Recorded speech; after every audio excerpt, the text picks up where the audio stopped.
गलत नहीं होगा। निपुण जी, यात्रा सबसे पहले तो ये कितनी महत्वपूर्ण है प्रधानमंत्री नरेंद्र मोदी की, और इसको अगर हम इस नजरिए से देखें कि 17 सालों बाद भारत का कोई प्रधानमंत्री गया है। देखिए, निश्चित रूप से कि भारत के प्रधानमंत्री की यात्रा ये बहुत ही महत्वपूर्ण है और महत्वपूर्ण कई मायने में है। कई मायने में इसलिए है कि अफ्रीका के साथ हम लोग लगातार अपने संबंधों को बेटर बना रहे हैं।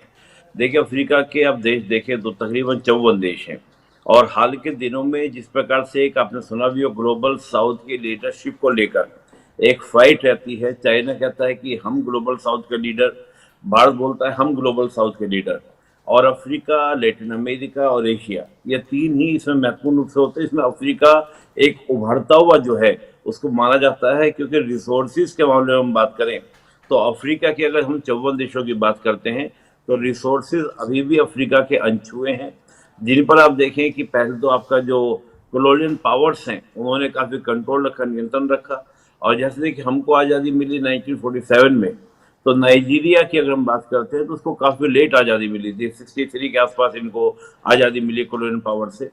उसके बाद से हम देखें तो नाइजीरिया हो या अफ्रीका के देश हों, वहां पर चीन और भारत दोनों ने अपना प्रभाव बनाने का प्रयास किया। और देखिए, भारत को अगर हम देखते हैं, चीन को देखते हैं, तो इनको बहुत ज्यादा क्या रिसोर्सेज की आवश्यकता है। रीजन ये भी है कि एक तो यहाँ पर इंडस्ट्रियल रिवोल्यूशन हुआ है, चाहे चीन हो चाहे भारत हो। और इंडस्ट्रियल रिवोल्यूशन होने के कारण एक तो रिसोर्सेज चाहिए और एक मार्केट चाहिए। तो इन दोनों को देखते हुए आपको अफ्रीका की क्या एक बहुत बड़ी जरूरत है, क्योंकि हम देखें वर्तमान में पूरे अफ्रीका के अंदर जो युवा आबादी है वो सबसे ज्यादा है।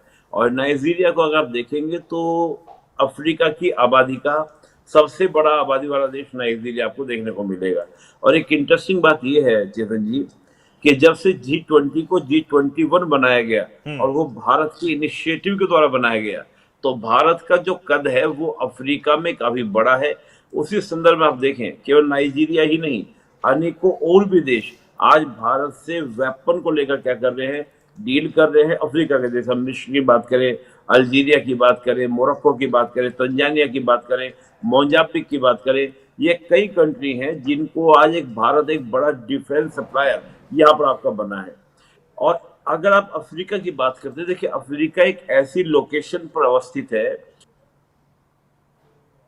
जिसको हम लोग रणनीतिक रूप से क्या है, उसकी जो अवस्थिति है अफ्रीका की, वो बहुत मायने करती है। रीजन आप सुनते होंगे, कई बार आपने पायरेसी का मुद्दा सुना होगा कि बहुत ज्यादा पायरेसी अफ्रीका के आसपास में देखने को मिलती है।